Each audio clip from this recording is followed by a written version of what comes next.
आइए फ्रेंड्स, एक क्वेश्चन देखते हैं। क्लास 10th का त्रिभुज चैप्टर का है और 6 नंबर क्वेश्चन है प्रश्नावली 6.3 का।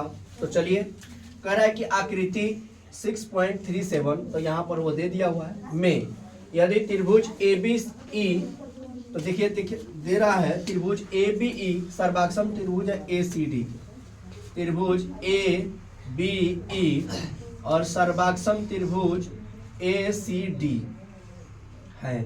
ठीक है, उसके बाद कह रहा है सिद्ध करना है। सिद्ध क्या करना है मेरे दोस्त? सिद्ध यह करना है कि त्रिभुज ADE और समरूप त्रिभुज ABC। ठीक है, उसके बाद रचना कुछ किया गया नहीं है तो ये कट्टिस हो जाएगा प्रमाण। प्रमाण में देखिएगा दोस्त, सबसे पहले हम लोग लिखेंगे जो त्रिभुज के मतलब पहले से दिया हुआ है। यहाँ पर देखिए त्रिभुज ABE तथा त्रिभुज ACD में, समझ गए। अब यहाँ पर लिखेंगे आगे कि त्रिभुज ABE और सर्वाक्षम त्रिभुज ACD। अब यहाँ पर लिखेंगे ये क्या है? दिया है। क्या है? दिया है। ठीक है दोस्त, अब जब ये त्रिभुज दिया है सर्वाक्षम, अब ढूंढिए कौन सा त्रिभुज है। ABE यानी ये वाला त्रिभुज। तो हम कह सकते हैं कि नहीं कि यहाँ पर जो B है यानी कि कोण B बराबर, अगला त्रिभुज क्या कह रहा है?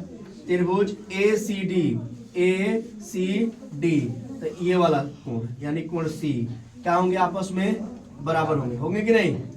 बोलिए यस या नो, क्योंकि त्रिभुज सर्वाक्षम है तो सभी कोण बराबर होंगे करेंगे, इसमें कोई डाउट है नहीं। आगे देखिए, आगे फिर से सोचिए AEB, तो यहाँ पर E कोण भी क्या हो जाएगा? बराबर हो जाएगा। E कोण किसके बराबर हो जाएगा? कोण D के, समझ रहे ना। और A, इसमें A और A दोनों में है तो ये उभयनिष्ठ हो जाएगा, यानी कोण A बराबर कोण A, ये क्या हो जाएगा? उभयनिष्ठ।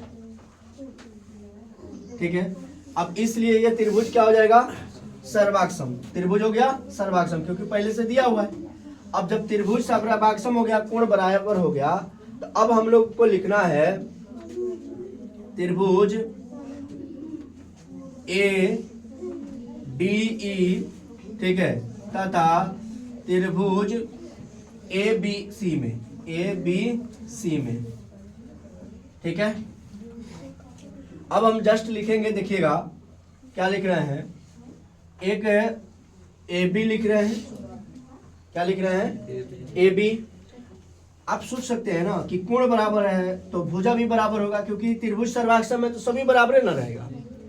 तो हमने क्या लिखा, यहाँ पर लिख देता हूं उसको भी, रुक जाइए।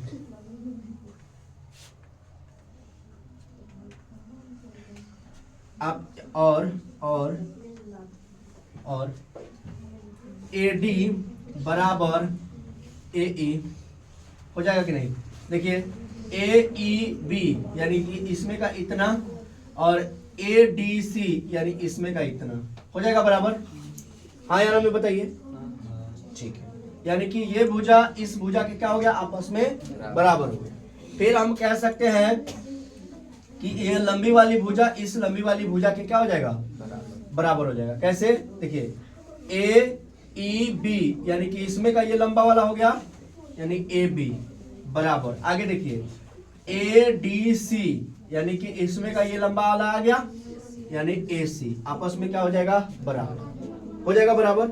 अब आगे बढ़ते हैं, अब लिखते हैं जो हम लोग को समरूप सिद्ध करना है उसमें लिखते हैं त्रिभुज ADE तथा त्रिभुज ABC में। अब ध्यान दीजिए ADE खोजिए, ADE यानी कि ये ऊपर वाला। अब जैसे ऊपर वाला आप देखें तो इसमें एक भुजा आपको दिख रहा है कि बराबर है, कौन? AD बराबर। हम कह सकते हैं इसको कि AD और बटा, क्या कह सकते हैं? AD बटा क्या कर सकते हैं? अब बड़ा वाला में देखिएगा, बड़े वाले त्रिभुज में क्या कह सकते हैं? AB। हाँ या ना में जवाब दीजिए। आगे देखिए बराबर, फिर यहाँ पर क्या लिख सकते हैं, ए ई बटा ए सी कर सकते हैं कि नहीं। अब यहाँ पर एक बार देखिए, ये ए डी लिखा हुआ है, इसके बराबर में क्या है, तो देखिए तो यहाँ ए डी है और इसके बराबर में ए ई दिख रहा है। फिर यहाँ पर देखिए ए बी है, ए बी, इसके बराबर में ए सी दिख रहा है, यानी कि दो भुजा समानुपाती हो गया। और इस छोटे वाले त्रिभुज में और इस बड़े वाले त्रिभुज में एक कोण आपको दिख रहा होगा ए, जो उभयनिष्ठ होगा। देखकर बताइए तो, जो दोनों में है कि नहीं, यानी कि इस छोटे वाले त्रिभुज में भी ए आ रहा है और बड़े वाले में भी आ रहा है, यानी कि वो कोण बराबर हो जाएगा आपस में। तो जब दो भुजाएं समानुपाती हो गया, कोण बराबर हो गया, तो हम कह सकते हैं कि त्रिभुज ए डी ई असमरूप त्रिभुज ए बी सी किस नियम से, एस ए एस समरूपता से, किस नियम से, एस ए एस समरूपता से। यही ना सिद्ध करना है, तो देखिए यही सिद्ध करके ला दिए, नोट कर लीजिए।